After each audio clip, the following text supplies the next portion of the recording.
Donc vous m'avez dit que les séismes engendrent des dégâts parce qu'il y a des ondes qui se propagent. On va vérifier effectivement s'il y a des ondes qui se propagent et voir les caractéristiques de la propagation des ondes avec une petite manipulation toute simple que l'on va réaliser grâce à l'atelier scientifique. Donc je vais vous montrer les différentes étapes que vous allez reproduire en même temps que moi.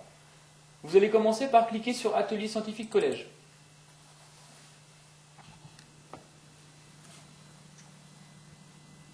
On va donc arriver sur la page de présentation de l'atelier scientifique.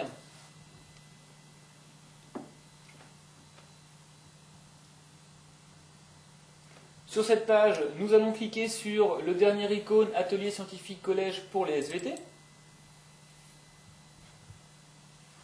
Et nous voilà sur la page. Donc nous allons paramétrer notre expérience pour ce faire. Qui dit onde dit choc.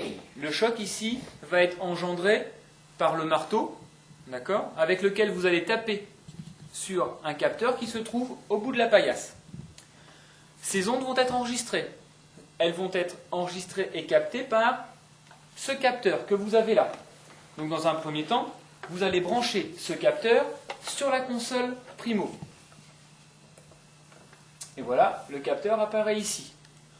Ensuite, quelques paramétrages s'imposent pour que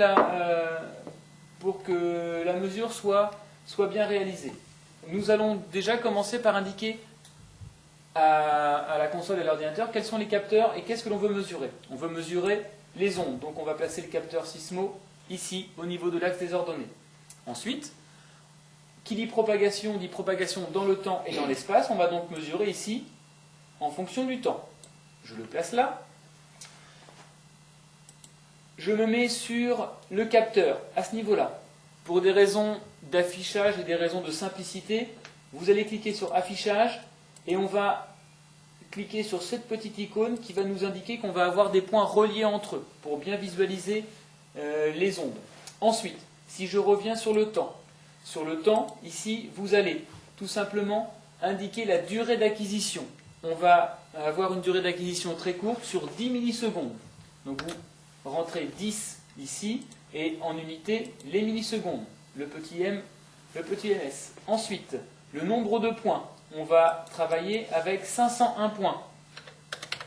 Vous cliquez sur 501 et ensuite, au niveau de la synchronisation, il va falloir synchroniser le départ au niveau du choc et l'enregistrement. Donc pour ce faire, on va cliquer sur synchronisation.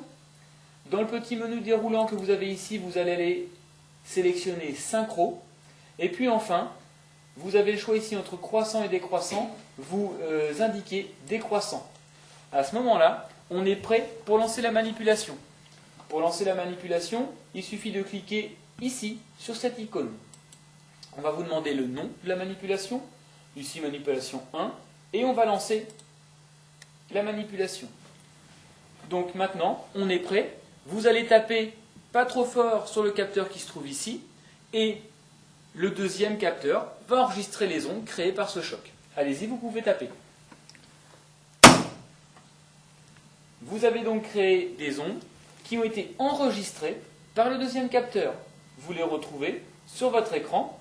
On voit de façon très nette que ce deuxième capteur n'a pas enregistré les ondes dès le début du choc, mais qu'il y a un petit laps de temps pendant lequel il n'a rien enregistré, ce qui correspond au temps de propagation des ondes, ce qui va nous permettre ensuite de pouvoir, si on le veut, mesurer la vitesse de propagation des ondes et de visualiser les autres caractéristiques de cette propagation.